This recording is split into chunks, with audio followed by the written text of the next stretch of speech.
रहमतुल्लाहि व बरकातुहू। हामिदन व मुसल्लियन अम्मा बाद। सबसे पहले मैं हजरत नाजिम साहब का शुक्रगुजार हूँ कि इनके दौरे निजामत में रोजाना नई नई खबरें इस मदरसे के इफ्तिताह के मुतालिक सुनने को मिल रही हैं। ये एक हमारे सदर साहब के नेक नियति का सबूत है। साथ साथ शुक्रगुजार है हम हजरत कारी रशीदुज़्ज़मा सूफी साहब के, उन्होंने इस शहर को नातिया मुशायरे से आगाह कराया कि ये भी कोई चीज होती है। मैं अजमेर शरीफ में था, वहाँ आलमी नातिया मुशायरा देखा तो मेरे वहमो गुमान में भी न था कि हमारे यहाँ भी ऐसी महफिलों का इनेकाद हो सकता है, लेकिन अल्हम्दुलिल्लाह आज हमने देख लिया। साथ साथ हम कारी इरशाद साहब के भी शुक्रगुजार हैं कि उनकी देरीना और देरपा मेहनतों के बाइस फिर से इस तरह के वाकयात पहले भी हुए हैं, फिर से 2 बच्ची अल्हम्दुलिल्लाह हाफिज़ कुरान हुई हैं। मेरे मोहतरम बुजुर्गों दोस्तों, वक्त किल्लत दामनगीर है, इसलिए लिहाजा मैं चंद बात जो है वो औरतों की तालीम के मुतालिक करूंगा। जरा मुलाहजा फरमाएं। सबसे पहली बात यह है कि मर्द की तरह औरत भी मुकल्लफ है। हमारे पास जितने सारे अमाल हैं, खा वो नमाज हो, खा वो रोजा हो, खा वो ज़कात हो, या जितने तरीके के अमाल हैं, जिस तरह मर्द उसके लिए मुकल्लफ है उसी तरह खवातीन भी मुकल्लफ है, उनके लिए कमी नहीं है।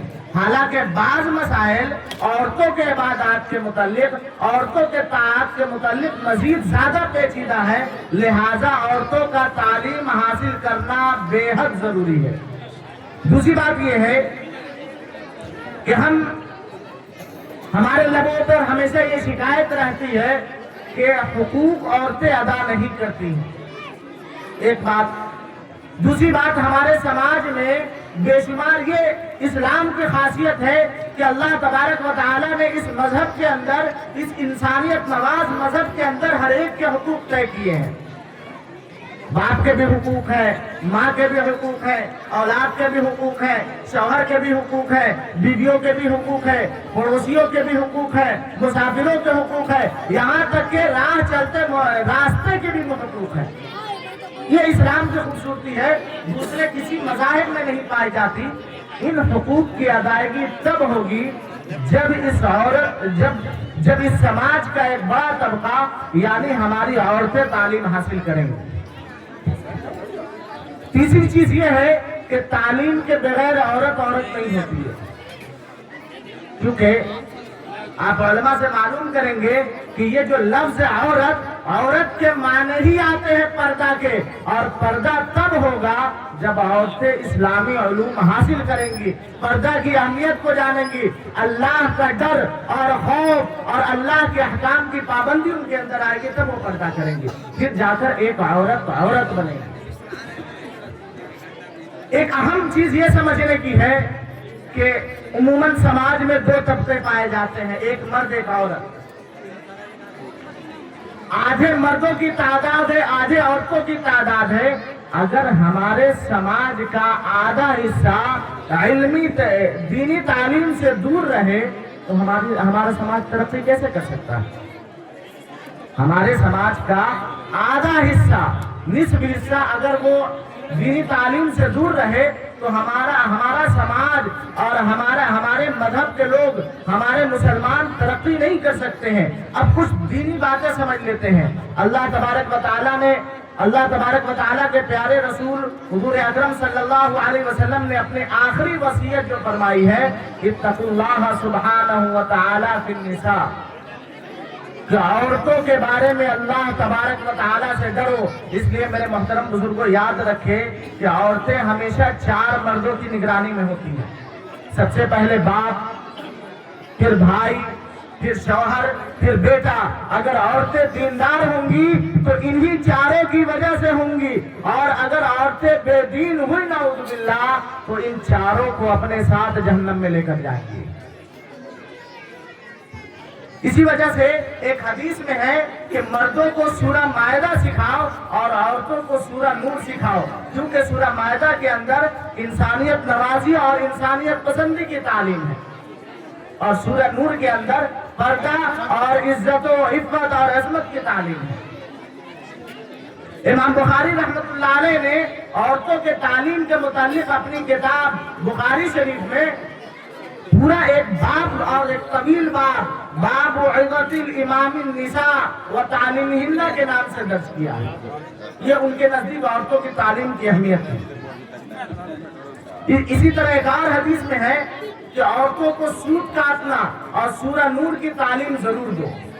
آج کے زمانے میں بنائی کڑھائی اور قرآن کریم کی تعلیم سے ہم اس کو تعبیر کر سکتے ہیں، خصوصاً بہشتی زیور کی تعلیم، جس سے آج کل کے زمانے میں بہت دوری ہو گئی ہے۔ پہلے ہر گھر میں پائی جاتی تھی، اب ناپید ہوتی جا رہی ہے، اب قرآن کریم کی تلاوت سے بھی دور ہوتی جا رہی ہے۔ پہلے زمانے میں لوگ اپنے گھروں میں ہی بنیادی طور پر قرآن پڑھنا سیکھ لیتے تھے۔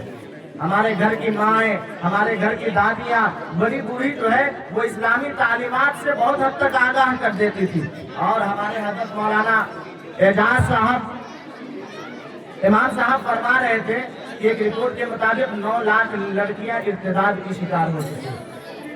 یہ صحیح بات ہے، اور بلکہ حقیقی تعداد اس سے بہت زیادہ ہے، جس کے تصور سے بھی ہم کوسوں دور ہیں۔ میرے محترم بزرگوں دوستو، ارتداد کی 2 وجہ ہے، یاد رکھے، ایک غربت اور دوسری جہالت۔ ارتداد کی 2 وجہ ہے، غربت اور جہالت، اور یہ دونوں تعلیم سے ہی دور ہو سکتی ہے۔ اب آخری بات یہ ہے کہ اس سے پہلے بھی یہاں سے کئی حافظائیں ہوئی ہیں الحمدللہ، لیکن انسان کے لیے دونوں چیز ضروری ہے۔ جس طرح سانس لینا ضروری ہے، اسی طرح آدمی کے لیے سانس چھوڑنا بھی ضروری ہے۔ اسی وجہ سے حدیث میں ہے، خیرکم من تعلم القرآن وعلمہ، تم میں سب سے بہتر شخص وہ ہے جو قرآن شریف سیکھے اور سکھائے۔ دونوں بات اس حدیث کے اندر ہے، جو قرآن شریف سیکھنا بھی ہے سکھانا بھی ہے۔ آپ ذرا جا کر صدر صاحب ایک مرتبہ اندازہ کرے کہ یہاں سے جتنی بچیاں فارغ ہوئی ہیں، ساتھ ساتھ پرانی بازار میں، رحمت گنج میں، یہ بچیاں جو حافظہ ہوئی الحمدللہ، ان کی آج کیا کیفیت ہے، کیا حالت ہے، کیا نوعیت ہے۔ اور علم میں نکھار تعلیم سے آتا ہے، پڑھانے سے آتا ہے۔ آدمی پڑھنے کے زمانے میں جتنی کتاب نہیں سمجھتا ہے، اس سے بہت زیادہ جو ہے اس کتاب کو سمجھنا اور ساتھ ساتھ اس پر عمل پیرا بھی پڑھانے کے زمانے میں ہوتا ہے۔ اور عورتوں کی تعلیم کے لیے ساتھ ساتھ مستورات کی جماعت میں بھی لوگ جاتے ہیں، دونوں کے لیے ایک شرط جو اپنے ہماگیر نوعیت کے ساتھ ہے، وہ ایک شرط پردہ ہے۔ اور اگر ان لڑکیوں کو تعلیم بالغات پر تعلیم نسواں کا انتظام کر دیا جائے صدر صاحب، تو ان کی تعلیم میں نکھار پیدا ہو سکتا ہے، اور ان پر جو اساتذہ کی محنت ہوئی ہے وہ تعلیم بچ سکتی ہے اور سماج کے لیے مفید ہو سکتی ہے۔ لیکن اس کے لیے سماج کے چند بڑے معزز اور مائدین شہر کو آگے آ کر اس کارہائے خیر کو انجام دینا ہوگا، کہ مکتب کا ایسا نظام ہو جہاں بڑی عورتیں اور بالغ لڑکیاں جو ہے وہ جا کر قرآن کریم درست کرے، اردو سیکھے، دینی تعلیم حاصل کرے، تاکہ اللہ کا ڈر، اللہ کا خوف، جنت کا طمع اور جنت کا شوق ان کے اندر پیدا ہو۔ میرے محترم بزرگوں دوستو، میں انہی باتوں پر اپنی بات ختم کرتا ہوں۔ آمین وآخر دعوانا الحمدللہ رب العالمین۔ ماشاءاللہ، جزاک اللہ